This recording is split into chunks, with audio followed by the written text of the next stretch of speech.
여러분, 혹시 주식시장이라는 게요, 그냥 차갑고 딱딱한 숫자들의 세계라고만 생각하셨나요?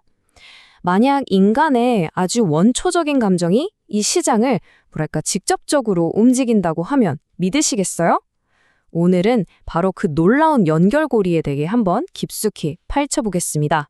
이런 기분 다들 한 번쯤 느껴보셨을 거예요. 나만 빼고 다들 뭔가 대단한 걸 하고 있는 것 같은 그런 기분? 투자 세계에서는요, 바로 이 감정에 포모, 즉 나만 뒤처지는 것 같은 두려움이라는 이름이 붙어 있습니다. 그리고 이 감정엔 대가가 따르죠. 자, 이게 어떻게 시장의 거대한 파도를 만들어내는지 지금부터 하나하나 뜯어보겠습니다. 자, 오늘 우리가 함께 파헤쳐볼 내용입니다. 먼저 이 소외에 대한 공포, 포모가 대체 뭔지 제대로 알아보고 이게 시장에 어떤 숨겨진 패턴을 남기는지 살펴볼 거예요.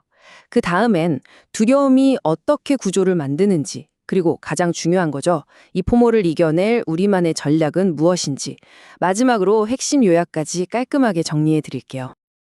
네, 그럼 첫 번째 이야기부터 시작해 보겠습니다. 소외에 대한 공포, 포모의 해부입니다. 대체 이 포모라는 게 뭐길래 시장을 들었다 놨다 하는 걸까요? 사전적 정의는 이렇습니다. 어떤 기회를 놓칠까봐 두려워서 이성적인 판단보다는 감정이 앞서는 상태. 쉽게 말해서 이거 지금 안 살면 큰일 나 하는 그 강력한 불안감 있죠. 바로 그겁니다.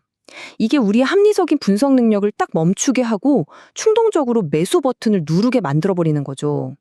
자, 이 포모라는 게 얼마나 거대한 힘을 가졌는지 몇 가지 숫자로 한번 체감해 보시죠. 2021년에요, 무려 1,400만 명. 한국 주식시장 역사상 가장 많은 투자자가 몰렸습니다. 그리고 이분들이 기회다 싶을 때 쏘려고 준비해둔 돈, 그러니까 대기 자금만 해도 자그마치 93조 8,600억 원에 달했습니다. 어마어마하죠? 여기서 끝이 아닙니다. 심지어 빚까지 내서 투자에 뛰어들었는데요. 그 신용거래 잔고가 역대 최고치인 28조 9,900억 원을 기록했어요. 이 숫자들만 봐도 포모가 사람들을 얼마나 위험한 선택으로 내모는지 진짜 명확하게 보이죠? 근데 이게 되게 재밌는 게요. 포모는 그냥 불안해 이런 단순한 감정이 아니에요. 이 네 가지 심리가 아주 절묘하게 칵테일처럼 섞여서 폭발하는 겁니다. 자, 보세요. 먼저 손실회피. 이건 뭐냐면 이익을 얻는 기쁨보다 뭔가를 놓치는 고통을 2배는 더 크게 느낀다는 거예요. 여기에 군집 본능이 더해집니다. 나만 빼고 다 저기로 가네? 그럼 나도 가야지 하는 압박감. 그리고 확증 편향이 기름을 붓죠. 오르는 장에선 무조건 좋은 뉴스만 찾아보게 되는 거예요. 마지막으로 소외 공포가 지금이야 당장 올라타 하고 등을 떠미는 거죠. 완벽한 조합 아닌가요? 정말 신기한 건요, 이 포모라는 똑같은 감정이 시장 상황에 따라서 완전히 정반대 행동을 만들어낸다는 겁니다. 상승장, 불마켓에서는 이번엔 진짜 달라, 더 갈 거야 하면서 펀더멘털은 보지도 않고 막 추격 매수를 하게 만들고요. 반대로 하락장, 베어마켓에서는 으악, 더 떨어지면 어떡해 하면서 공포에 질려서 가치를 따지지도 않고 그냥 다 던져버리게 만들죠. 행동은 정반대지만 뿌리는 뭐다? 바로 똑같은 비이성적인 두려움이라는 겁니다. 자, 그럼 이제부터는 심리학에서 살짝 벗어나서 수학의 세계로 한번 들어가 보겠습니다. 이렇게 격렬한 인간의 감정들이 과연 시장 차트 위에 어떤 기묘한 흔적, 어떤 지문을 남기는지 한번 보시죠. 자, 화면 한번 보실까요? 왼쪽에 있는 나무, 그리고 오른쪽에 있는 주식 차트. 언뜻 보면 정말 아무 상관없어 보이죠? 근데 놀랍게도 이 둘 사이에는요, 아주 깊고 동일한 수학적인 원리가 숨어 있습니다. 대체 뭘까요? 정답은 바로 프랙탈 그리고 자기유사성입니다. 어려운 말 같지만 되게 간단해요. 우리 나무를 한번 생각해 보세요. 커다란 나무에서 가지 하나를 딱 떼서 보면 그 가지 모양이 신기하게도 전체 나무 모양의 축소판 같잖아요. 그쵸? 이렇게 작은 부분이 전체 모습을 그대로 닮은 구조가 계속 반복되는 성질, 이걸 자기유사성이라고 부르는 겁니다. 그리고 진짜 놀라운 건 이 원리가 주식 차트에 정말 그대로 나타난다는 거예요.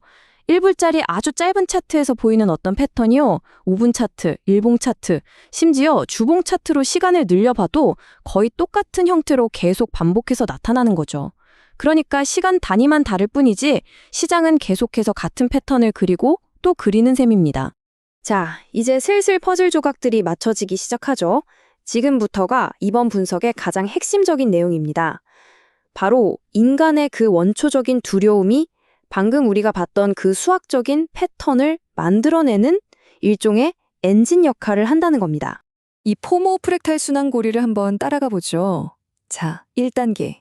소셜미디어나 뉴스에서 이거 대박이다 하는 분위기를 만들어서 포모를 촉발시킵니다. 그럼 2단계. 수많은 사람들이 동시에 매수 버튼을 누르면서 거래량이 폭발하죠. 바로 이때 3단계.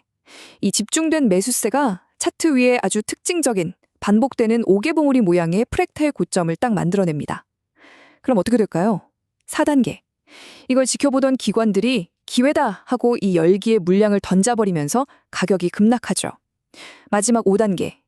포모로 들어왔던 사람들은 공포에 질려서 손해를 보고 팔게 되고 이게 또 바닥에서 다른 프랙탈 패턴을 만들게 되는 겁니다. 와, 감정이 차트를 그냥 조각해버리는 거죠. 에이, 그냥 그럴듯한 이론 아니냐고요? 아닙니다.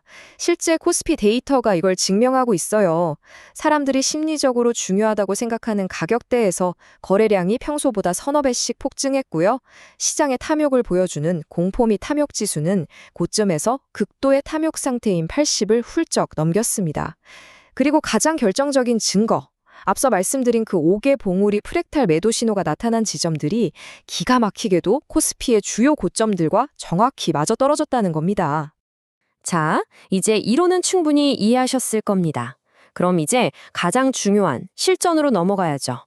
이렇게 거대한 감정의 파도 속에서 우리 자신을 어떻게 지킬 수 있을지 아주 구체적이고 실용적인 도구들을 알려드리겠습니다. 비결은 의외로 간단합니다. 바로 정보를 보는 순서를 의식적으로 바꾸는 거예요. 대부분의 사람들이 뭘 먼저 보죠? 맞아요. 가격부터 봅니다. 바로 그 습관을 버리는 겁니다. 대신에 이렇게 하세요. 첫째, 시장 전체가 지금 상승장인지 하락장인지 큰 그림을 먼저 보고요. 둘째, 내가 사려는 회사가 뭐 하는 회사인지 비즈니스 모델을 봅니다.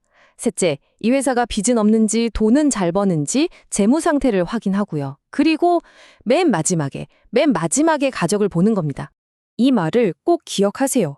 가격을 먼저 보는 그 순간 포모가 우리의 뇌를 장악합니다. 싸네? 너무 비싼가? 더 오를 것 같은데? 이런 감정들이 이성적인 판단을 그냥 밀어내 버리는 거예요. 그러니까 이 정보의 순서를 지키는 것, 이게 바로 포모에 맞서는 가장 강력한 심리적 방패가 되어줄 겁니다. 매수 버튼에 손이 가기 전에 딱 1분만이라도 이 체크리스트를 보면서 스스로에게 질문을 던져보세요. 나는 지금 이 분위기 말고 정말 명확한 매수 이유가 있나? 내 투자 목표랑 기간은 정해놨나? 최대 얼마까지 손해를 감당할 수 있지? 이런 것들이요. 특히 아까 말씀드린 공포탐욕 지수가 80을 넘어서 시장이 너무 뜨겁다 싶으면 지금은 아니구나 하고 한 발 물러서는 규칙을 만들어두는 것도 아주 좋은 방법입니다. 자, 이제 오늘 나눈 이야기들을 머릿속에 확실하게 정리할 시간입니다.